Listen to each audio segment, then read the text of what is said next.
Okay, in this video, I'm going to talk about the 4 principles to have a perfect admission interview, and I'll talk about them in one by one. Okay, so the first principle is the T model I talked about in previous videos.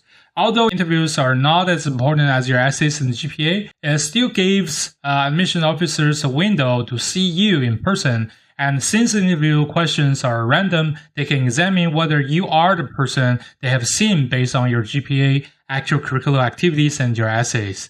As they know that many students will ask for help from other people, like their teachers, professional admission consultants, essay coaches to help them with their application. So conducting the interview helps the admission officers to verify your profile. Another purpose of doing this interview is that they want to know more about you, as talking to you in person is a very easy way to know more about you. Based on these 2 purposes, before you do the interview, you need to review your T model and make sure that your performance aligns with what you have demonstrated in your other documents. And apart from that, you can also add some additional information for them that will help them know more about who you are.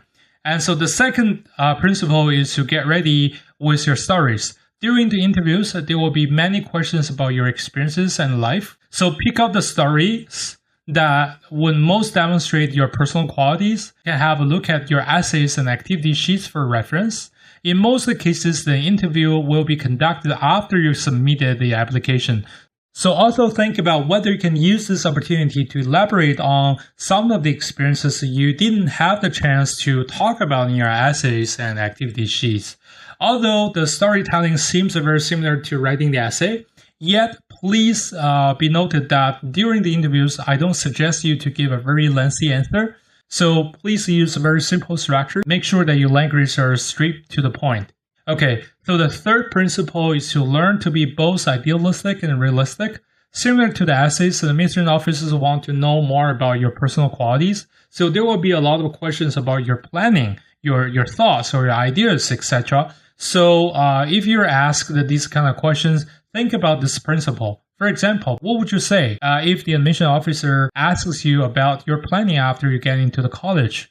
Many of my students were worried about whether they should give the real answers, because for many people, what they're actually thinking about the plan after going to the college is to go wild, like going to the parties or hitting the bars and you name it. I know many of you guys are thinking about this, and this is understandable. I've been through the college life. I totally understand what college life is all about. But many of my students are worried that if you give the answers like that, admission officers will not have a really good first impression about them. Well, I would say they're right. If you're being real in that way, it is not going to be helpful, because we all know that the top priority of attending university is to learn knowledge and gain personal growth, right?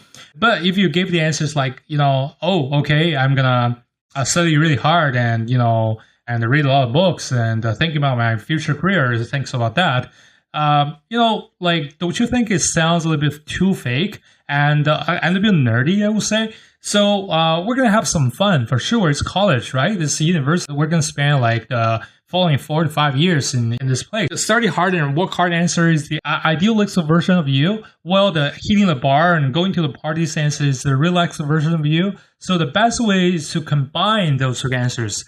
This is what I mean by being both realistic and idealistic. So in the later video, I'm going to elaborate on this principle and give you some more examples. Okay, so the 4th principle is to mock. So it's make sure that you mock several times before you start. Don't think that it's okay not to practice before the interviews. It is not.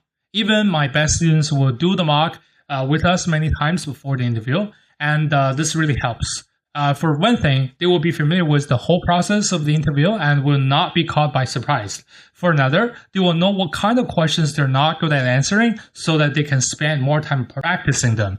So do some mock interviews before you go, and I would recommend that you do at least 4 to 5 times a mock interview. Then most of you will feel pretty comfortable to do the interviews.